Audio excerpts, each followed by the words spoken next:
द्वापर युग में पांडव वनवासी का जीवन जी रहे थे और महाकपटी दुर्योधन हस्तिनापुर में एक राजविलासी जीवन जी रहा था।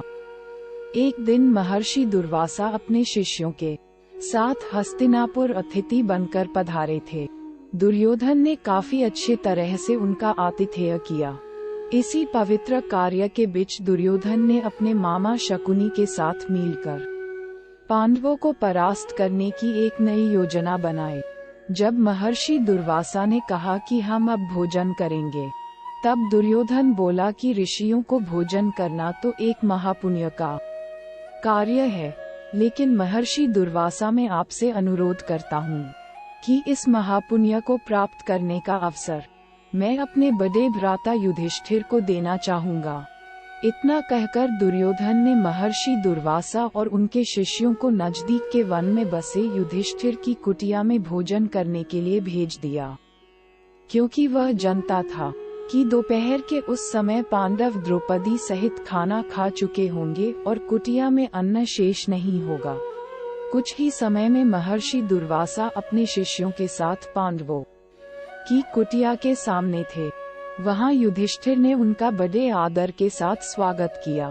महर्षि दुर्वासा ने युधिष्ठिर को दुर्योधन के साथ हुआ अपना वार्तालाप बता दिया और कहा कि मैं और मेरे शिष्य स्नान के पश्चात भोजन ग्रहण करेंगे। इतना कहकर वह सभी ऋषिगण स्नान करने के लिए नदी पर की गए। धर्मराज युधिष्ठिर ने ये बात तुरंत जाकर द्रौपदी को बताई। द्रौपदी ने कहा, इस वक्त तो हमारे पास कुछ भी भोजन शेष नहीं है।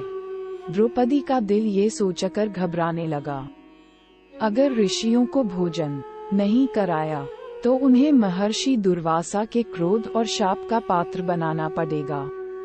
उस कठिन घड़ी में द्रौपदी अपने मित्र सखा कृष्ण को याद करने लगी। उसी वक्त लीलाधर कृष्ण ने द्रौपदी की कुटिया के अंदर प्रवेश किया। उन्हें देखते ही द्रौपदी उनके पास दौड़ती हुई गई और उन्हें अभिवादन करके अपनी समस्या बताने लगी। कृष्ण ने कहा, द्रौपदी तुम्हारी समस्या को कुछ समय के लिए भूल जाओ और सबसे पहले मुझे कुछ खाने को दो, मुझे बड़ी जोरों की भूख लगी है। तब द्रौपदी ने अक्षय पात्र लाकर कृष्ण के हाथ में दिया, साथ ही अपनी समस्या भी बताई।